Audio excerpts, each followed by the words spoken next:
નમસ્કાર વિદ્યાર્થી મિત્રો, રાહુલ પટેલ સર. મિત્રો, ધોરણ 11 સાયન્સની અંદર આજે ચેપ્ટર નંબર 7 સંતુલન વિશે આપણે જોવાના છે. તો પહેલાં તો આપણે સમજી લઈએ મિત્રો કે સંતુલન એટલે શું. સંતુલનને આપણે ઇંગ્લિશમાં કહીશું ઇક્વિલિબ્રિયમ. ઇક્વિલિબ્રિયમ એટલે એક એવી કન્ડિશન કે જ્યાં જે પદાર્થની અવસ્થાઓ છે એ બંને અવસ્થાઓ એક સમાન એટલે બેલેન્સ કન્ડિશન પર હોય છે. બરાબર છે? એટલે આપણે એને કહીશું એક સંતુલનની સ્થિતિ. એટલે એ દરમિયાન જેમ જો એક્ઝામ્પલ તરીકે આપણે એક એક્ઝામ્પલ અહીંયા આપ્યું છે કે H2O લિક્વિડ અને H2O વેપરાઇઝ. લિક્વિડ એટલે પાણી છે, એ પાણી બાષ્પની અંદર રૂપાંતરિત થાય છે અને અહીંયા વચ્ચે ચિહ્ન આપ્યું છે, આ પ્રતિવર્તીનું ચિહ્ન છે. ઓકે મિત્રો, પ્રતિવર્તી એટલે શું છે? જે રાસાયણિક પ્રક્રિયા છે એ પ્રક્રિયા શું થાય છે કે જે મૂળ અવસ્થામાં પાછી ફરવાનો પ્રયત્ન કરે છે. બરાબર? તો એ દરમિયાન આ જે પ્રવાહી છે એ બાષ્પમાં અને બાષ્પ છે પાછું પ્રવાહીની અંદર રૂપાંતરિત થાય. એ દરમિયાન જે પદાર્થની જે અવસ્થા છે એ સંતુલનની સ્થિતિ પ્રાપ્ત કરે છે, એટલે કે સંતુલન અવસ્થા પ્રાપ્ત કરે છે. તો આ કન્ડિશનને આપણે ઇક્વિલિબ્રિયમ કન્ડિશન તરીકે ઓળખીશું. તો મિત્રો, આપણે જાણીએ છીએ કે જે સંતુલન છે એ સંતુલન ગતિશીલ પ્રકારનું હોય છે. બરાબર? જ્યાં પણ સંતુલન થતું હોય તો એ એકદમ સ્ટેબલ હોતું નથી, પણ વચ્ચે જે કણો છે એ એકબીજા સાથે ગતિશીલતા ધરાવતા હોય છે અને જે અવસ્થા છે અવસ્થામાં પાછા ફરતા હોય છે. ઓકે મિત્રો, તો એને આપણે સંતુલન મિશ્રણ તરીકે પણ ઓળખીએ છીએ અને સંતુલન ગતિશીલ પણ છે એમ પણ આપણે કહીશું. ઓકે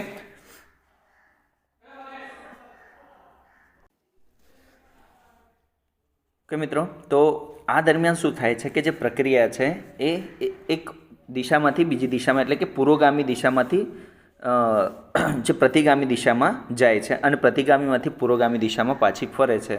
તો એ દરમિયાન પ્રક્રિયામાં શું સ્થપાય છે? સંતુલન સ્થપાતું હોય છે. ઓકે મિત્રો, તો આપણે આ સંતુલનની એક સિમ્પલ ડેફિનેશન સમજ્યા છે. હવે વાત કરીએ કે સંતુલન કેટલા પ્રકારના હોઈ શકે. તો પદાર્થની જે અવસ્થા છે એ અવસ્થા આધારિત સંતુલન જોવા મળે છે. ઓકે, જે તે આપણે આ મુદ્દાઓની થોડી ટૂંકમાં વાત કરી લઈએ છીએ. જે તે ભૌતિક પ્રક્રમોમાં સંતુલન. ઓકે, આ મુદ્દાને આપણે વિશેષ ન જોતા, આપણે રાસાયણિક સંતુલન પર જઈશું. પણ પહેલાં વાત કરીએ કે ભૌતિક પ્રક્રમમાં સંતુલન. તો ભૌતિક પ્રક્રમોની અંદર વાત કરીએ તો પદાર્થની 3 અવસ્થા છે કે ઘન, પ્રવાહી અને વાયુ. તો આ ત્રણેય અવસ્થાઓ એકબીજાની અંદર રૂપાંતરિત થઈ શકે છે. તો અહીંયા પહેલું જુઓ તમે, ઘનનું પ્રવાહીમાં રૂપાંતરણ છે, પ્રવાહીનું વાયુમાં રૂપાંતરણ છે અને ઘનનું વાયુમાં રૂપાંતરણ. સિમ્પલી વાત કરું તો ઘન પ્રવાહીમાં જાય છે તો એ દરમિયાન આપણે તાપમાન આપીએ છીએ એટલે એ બાષ્પમાં રૂપાંતરિત થતું હોય. બરાબર? સેમ વે પ્રવાહી વાયુમાં જાય છે એટલે તમે જો ગરમ કરો છો પ્રવાહીને તો એ દરમિયાન એ બાષ્પમાં રૂપાંતરિત થશે. અને ઘનને ગરમ કરો છો ત્યારે સીધું વાયુમાં જો રૂપાંતરિત થાય તો એને આપણે સબ્લિમેશન એટલે કે એ ઘટનાને આપણે શું કહે છે? ઉર્ધ્વ પતન તરીકે ઓળખીએ છીએ. તો આ રીતે અલગ અલગ પ્રકારના સંતુલન જોવા મળતા હોય છે. ઓકે, તો આ 3 પ્રકારના સંતુલન આપણે અહીંયા આપ્યા છે. અને આ સાથે આપણે વિશેષ જે ચર્ચા કરવાની છે એ ચર્ચા છે આપણી રાસાયણિક સંતુલનની. અને રાસાયણિક સંતુલનની અંદર જે મુદ્દો આપણે જોવાના છે એ મુદ્દો 7.3 કે રાસાયણિક સંતુલનનો નિયમ અને સંતુલન અચળાંક વિશે આપણે ચર્ચા કરીશું. ચાલો મિત્રો, ધ્યાન આપશો. અત્યારે વાત કરીએ આપણે સંતુલન પ્રક્રિયા માટે રાસાયણિક સંતુલનનો નિયમ. તો સિમ્પલી અહીંયા મિત્રો એક વસ્તુ જોઈએ કે જે પ્રક્રિયા આપી છે આપણે, કે આ પ્રક્રિયાની અંદર આપણે એક વસ્તુ સમજવાનો પ્રયત્ન કરીએ કે અહીંયા આપ્યું છે A+B gives C+D અને અહીંયા ચિહ્ન આપ્યું છે તમને પ્રતિવર્તીનું. ઓકે, તો આ પ્રક્રિયા દરમિયાન A અને B જે ડાબી બાજુ આવેલા છે એને આપણે કહીશું પ્રક્રિયક. ઓકે મિત્રો, અને જે C અને D જમણી બાજુ આવ્યા છે એ પ્રક્રિયક પ્રક્રિયા દરમિયાન પ્રક્રિયા કરીને શું બનાવે છે? નિપજ. ઓકે, તો આ પ્રક્રિયકો કેવા છે? આ નિપજ કહેવાય છે. એટલે A, B પ્રક્રિયક અને C અને D શું થશે? નિપજ થશે. બરાબર? હવે આ પ્રક્રિયાની અંદર વાત કરી કે આનો આપણે સંતુલન અચળાંક લખવાનો છે. હવે સંતુલન અચળાંકની વાત કરીએ તો આપણે અત્યારે ચર્ચા કરી કે આ બંને જે પ્રક્રિયકો અને નિપજો છે એ એકબીજા સાથે શું છે? સંતુલનમાં છે. એટલે પ્રક્રિયા કેવી છે? પ્રતિવર્તી પ્રકારની પ્રક્રિયા છે. તો આનું જે સંતુલન સમીકરણ છે કે તે લખી શકાય છે. આના માટે કેટલાક સાયન્ટિસ્ટોએ ઘણા બધા પ્રયત્નો કર્યા અને પ્રતિવર્તી પ્રક્રિયાનો અભ્યાસ પણ કર્યો. જેવા સાયન્ટિસ્ટનું નામ છે ગુલબર્ગ અને પીટર વાર. આ સાયન્ટિસ્ટોએ આ સંતુલન સમીકરણને દર્શાવવાનો પ્રયત્ન કર્યો છે. તો એ સમીકરણને કેવી રીતે લખી શકાય તો એને આપણે અહીંયા દર્શાવીએ છીએ કે અહીંયા A+B gives C+D ની અંદર શું કરવાનું છે કે સંતુલન માટે આપણે અચળાંક કે લઈએ છીએ. સંતુલન અચળાંક જેને Kc તરીકે જે પ્રક્રિયા છે એ પ્રક્રિયા સાંદ્રતાના સંદર્ભમાં આપણે રજૂ કરીએ છીએ. તો એ દરમિયાન લખાય છે Kc બરાબર પહેલાં જે નિપજની સાંદ્રતા છે એને ઉપર તરફ લખીશું એટલે સાંદ્રતા માટેનો સિમ્બોલ છે કૌંસ તરીકે આપણે લખીએ છીએ concentration of C, concentration of D. Okay, એટલે નિપજની સાંદ્રતાનો ગુણાકાર છેદમાં પ્રક્રિયકો કયા કયા છે, એ અને બી. તો એના માટે લખીશું concentration of A, concentration of B, એટલે નિપજની સાંદ્રતાનો ગુણાકાર. ઓકે મિત્રો, તો આ રીતે કેસી બરાબર કન્સન્ટ્રેશન ઓફ સી ડી છેદમાં કન્સન્ટ્રેશન ઓફ એ બી. તો આ રીતે આ સંતુલન સમીકરણને આપણે દર્શાવીશું. ઓકે, જ્યાં શું છે, કેસી સંતુલન અચળાંક છે ને સીને આપણે સાંદ્રતા તરીકે રજૂ કરી છે. ઓકે મિત્રો, તો આ વસ્તુને આપણે ખાસ નોટ્સ કરીશું કે કોઈ પણ પ્રક્રિયા આપી હોય એનો સંતુલન અચળાંક લખવો હોય તો આપણે એને આ રીતે દર્શાવી શકીએ છીએ. ઓકે, અને સંતુલન જે સમીકરણ છે એના માટે એક શબ્દ પણ છે ને સક્રિય જથ્થા કે દળ, આ શબ્દ પણ એના માટે વાપરવામાં આવે છે. બરાબર, કારણ કે ત્યાં સાંદ્રતાનો સંદર્ભ રજૂ કરેલો છે. હવે વાત કરીએ કે સંતુલન નિયમ અથવા રાસાયણિક સંતુલન નિયમને કે તે આપણે દર્શાવી શકીએ. તો આ દરમિયાન આપણે જોયું કે ઉપર તરફ શું છે, સી અને ડી જે નિપજો છે, તો એ નિપજની સાંદ્રતા છે. બરાબર, અને નીચે એ અને બી એ કોની છે, પ્રક્રિયકોની સાંદ્રતા. તો આ બંનેનો જે ઘાત આપણે શું લીધો છે, ભાગ ચલાવ્યા છે, એકબીજાનો ઘાતાંકો સાથે અહીંયા આપણે એને દર્શાવવાનો પ્રયત્ન કર્યો છે. અને બંનેના ભાગવાથી જે મૂલ્ય મળે છે એ મૂલ્ય કેવું મળે છે, અચળ એટલે કે કેસી મળે છે.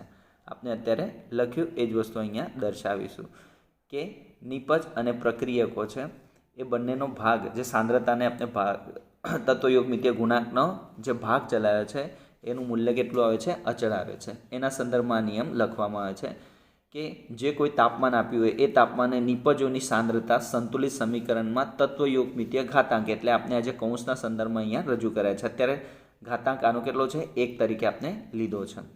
તો અને એ જ રીતે પ્રક્રિયક છે, તો પ્રક્રિયકના તત્વયોગમિતીયનો ઘાતાંક, એટલે આ બંનેના ઘાતાંકોને આપણે દર્શાવ્યા છે. અને બંનેના ભાગવાથી એટલે આ બંનેને ભાગ ચલાવ્યા છે, તો એનું મૂલ્ય કેટલું આવે છે, આપનું અચળ આવે છે. તો આ નિયમ છે એને આપણે રાસાયણિક સંતુલનના નિયમ તરીકે દર્શાવીશું.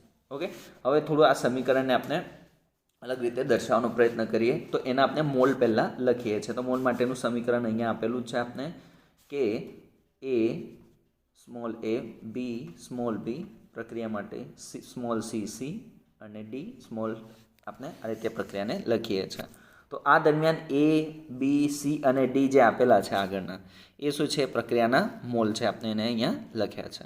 ઓકે, ચાલો હવે આપણે રાસાયણિક સંતુલન સમીકરણનું ગાણિતીય સ્વરૂપ એટલે કે એનું સમીકરણ લખીએ છીએ. તો અત્યારે જ આપણે જે સમીકરણ લખ્યું હતું એ સમીકરણ પ્રમાણે જઈએ તો લખાશે ત્યાં કે સી. ચાલો નિપજોની વાત કરીએ તો નિપજ કોણ કોણ છે, અત્યારે સી અને ડી નિપજ છે. તો અહીંયા લખીએ concentration of C, concentration of D. Okay, તો અત્યારે આગળ લખ્યું છે કે કન્સન્ટ્રેશન ઓફ સી અને આગળ સ્મોલ સી અને સ્મોલ ડી આપ્યા છે. તો આ શું છે, ઘાતાંકો, તો એને આપણે અહીંયા દર્શાવીએ છીએ. બરાબર, સેમ વે અહીંયા concentration of A, concentration of B, same way આગળ જે મૂળની સંખ્યા છે ને ઘાતાંકના સંદર્ભમાં રજૂ કરીએ તો અહીંયા લખાશે એ અને બી. ઓકે મિત્રો, તો આપણે આને રાસાયણિક સંતુલનને આ રીતે આપણે ત્યાં લખી શકીએ છીએ. ઓકે, ચાલો, તો જે ઘાતાંક છે આગળના મૂળની સંખ્યાને ઘાતાંકના સંદર્ભમાં આપણે ત્યાં રજૂ કરીશું. એટલે અહીંયા એક શબ્દ પણ આપ્યો છે તમને કે તત્વયોગમિતીય ગુણાંક, એટલે જે સંખ્યા છે આગળની એને સહગુણાંક તરીકે આપણે લઈશું. અને બીજી વસ્તુ કે આ પ્રક્રિયાઓ દરમિયાન જે ઘન અવસ્થા, પ્રવાહી કે ગેસીય સ્ટેટના જે સિમ્બોલ છે એ સિમ્બોલને આપણે જે દર્શાવતા નથી અચળાંકના સંદર્ભમાં, એટલે એને આપણે પ્રક્રિયામાં લખેલા નથી. ઓકે મિત્રો, તો આ વસ્તુને આપણે નોટ્સ કરીશું કે રાસાયણિક સંતુલનનો નિયમને આપણે કેવી રીતે દર્શાવી શકીએ છીએ.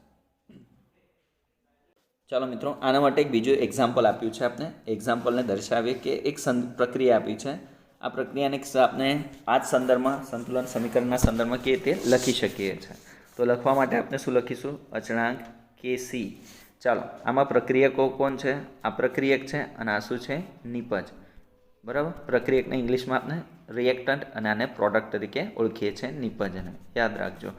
આને આર કહેવાય છે, આને આપણે પી તરીકે દર્શાવીશું, રિએક્ટન્ટ અને પ્રોડક્ટ. ચાલો, તો આના માટે હવે લખીએ તો કેવી રીતે લખાશે. તો લખવા માટે આપણે કેસી બરાબર અહીંયા લખીશું પહેલાં નિપજની સાંદ્રતાનો ગુણાકાર. ચાલો, નિપજમાં કોણ છે, NO એટલે concentration of NO, concentration of H2O. તત્વયોગમિતીય ગુણાંક એટલે 4 ક્યાં જશે ઉપર અને અહીંયા 6 ક્યાં જશે ઉપર. છેદમાં હવે વાત લખીએ છીએ આપણે કે પ્રક્રિયક કોણ છે, તો એમોનિયા એટલે NH3. તો NH3 છેદમાં આપણે લખ્યા છે. ઉપર કેટલા જશે આગળ સગુણક 4 ને ઉપર લખીએ છીએ ઘાતાંકમાં. સેમ વે અહીંયા O2 છે, જો 5 આગળ છે એ ક્યાં જશે ઘાતાંકની અંદર. ઓકે મિત્રો, તો આપણે આ રીતે એને લખી શકીએ છીએ. ઓકે, એટલે કોઈ પણ પ્રક્રિયા તમને આપી હોય એ પ્રક્રિયાને આપણે જે તત્વયોગમિતીય ગુણાંક સાથે સંતુલન સમીકરણ કે તે દર્શાવવાનું છે તે આપણે એને આ રીતે લખી શકીએ છીએ. ઓકે મિત્રો, ચાલો સેમ વે આપણે બીજું એક એક્ઝામ્પલ છે. એક્ઝામ્પલ પણ સેમ વે વાત કરીએ કે હાઇડ્રોજન અને આયોડિનની જે પ્રક્રિયા છે એ પ્રક્રિયાને આપણે કે તે દર્શાવી શકીએ. સિમ્પલ, એ પણ આપણે આ રીતે લખીશું કે કેસી બરાબર અત્યારે નિપજ શું છે આપની HI, તો HIને આપણે અહીંયા દર્શાવીએ છીએ. આગળ સહગુણક એટલે ઉપર લખાશે, નીચે પ્રક્રિયકોની સાંદ્રતા એટલે કન્સન્ટ્રેશન ઓફ H2 અને કન્સન્ટ્રેશન ઓફ I2. ઓકે, તો સિમ્પલી આપણે આ પ્રક્રિયાને આ રીતે લખી શકીએ છીએ. તો આવા ઘણા બધા એક્ઝામ્પલ છે કે જે તમને સંતુલન નિયમના સંદર્ભમાં લખી શકો છો. સેમ વે હજી એક એક્ઝામ્પલ જો લેવું હોય તો આપણે ત્રીજું એક્ઝામ્પલ પણ આપણે આ રીતે દર્શાવી શકીએ છીએ એમોનિયાના સંદર્ભમાં. હવે મિત્રો જોઈએ કે આપણે પુરોગામી અને પ્રતિગામી પ્રક્રિયામાં વાત કરી કે સંતુલન અચળાંકમાં કે અને કે ડેશ વચ્ચેનો એક સંબંધ. તો આ પ્રક્રિયાને પુરોગામી અને પ્રતિગામીમાં જે સંતુલન અચળાંક છે એનો સંબંધ શું હોઈ શકે છે એને આપણે અહીંયા દર્શાવવાનો છે. તો આ માટે આપણે પ્રક્રિયાને પસંદ કરીએ છીએ અને પ્રક્રિયા કઈ છે હાઇડ્રોજન અને આયોડિનની પ્રક્રિયા. બરાબર, ચાલો તો એ પ્રક્રિયા માટે આપણે અહીંયા દર્શાવીએ છીએ કે H2 plus I2 gaseous gives 2HI. બરાબર, આ આપણી પ્રક્રિયા છે અને આ પ્રક્રિયાનો સંતુલન અચળાંક લખવો હોય તો આપણે અહીંયા લખી શકીએ કેસી કન્સન્ટ્રેશન ઓફ HI આપણે ઘાતાંક ઉપર દર્શાવીએ છીએ, concentration of H2 concentration of I2. બરાબર, આપણે એમાં જીને જે સેમ્બોલને દર્શાવતા નથી. ઓકે, ચાલો તો એક્ઝામ્પલ તરીકે આ જે પ્રક્રિયા છે આ પ્રક્રિયાને આપણે એક્સ તરીકે રજૂ કરીએ છીએ. બરાબર, આટલું જે માળખું છે આપણે એને એક્સ તરીકે દર્શાવીએ છીએ. અને સેમ વે આ જ પ્રક્રિયાને આપણે પ્રતિગામી સંદર્ભમાં દર્શાવીએ. તો પ્રતિગામી સંદર્ભમાં શું કરવાનું છે, પ્રક્રિયાને ઉલટાવીને આપણે લખીએ છીએ. તો આ પ્રક્રિયાને આપણે ઉલટાવીને અહીંયા બતાવી છે. ચાલો તો આ પ્રક્રિયાનો આપણે સંતુલન અચળાંક લખીએ તો પહેલા માટે આપણે સેમ્બોલ કેસી વાપર્યો હોય, બીજા માટે આપણે કેસી ડેશ વાપરીએ છીએ. તો આના માટે હવે નિપજ કોણ બનશે H2, કારણ કે પ્રક્રિયા પ્રતિવર્તી થઈ છે. જે પ્રક્રિયક છે નિપજ બને છે, નિપજ પ્રક્રિયક બનશે.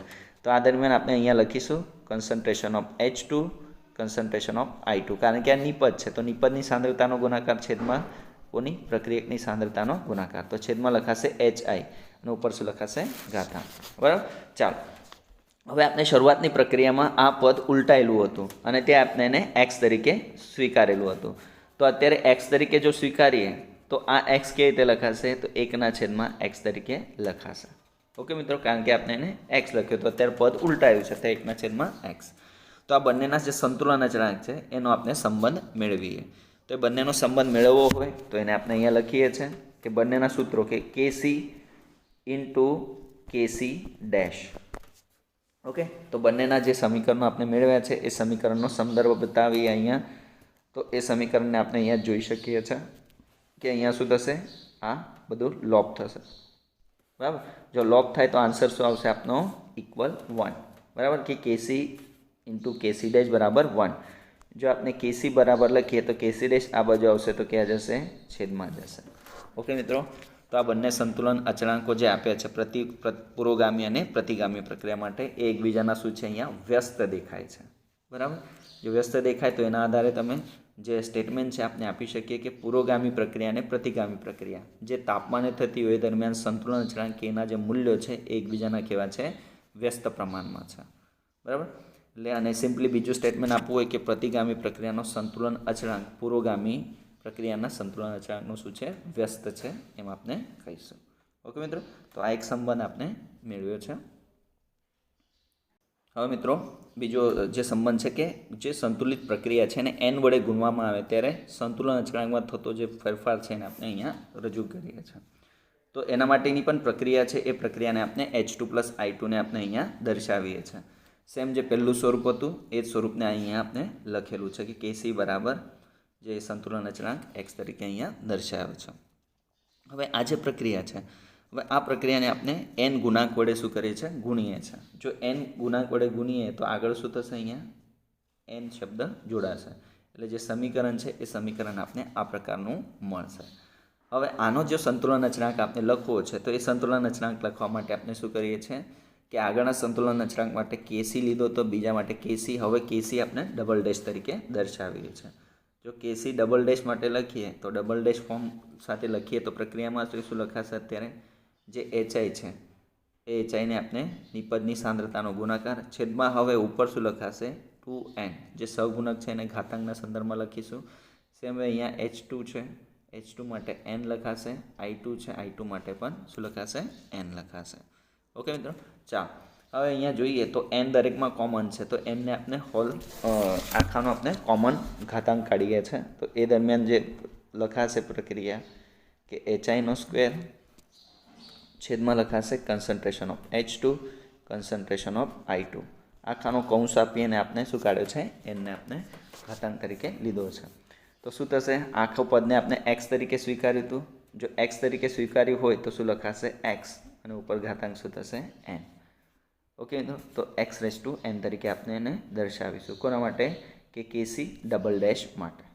ઓકે મિત્રો, તો આ જે સંબંધ છે આ સંબંધને આપણે આગળ સાથે સરખાવીએ કે પહેલાં આપણે જે આગળના સૂત્રો મેળવ્યા છે એમાં કેસી અને કેસી ડબલ ડેશને જો સરખાવવાનો પ્રયત્ન કરીએ તો એને આપણે કઈ રીતે લખી શકીએ આ રીતે દર્શાવી શકીએ છીએ. કારણ કે કેસી માટે આપણે x મળે તો કેસી ડબલ ડેશ માટે x⁻n મળે છે.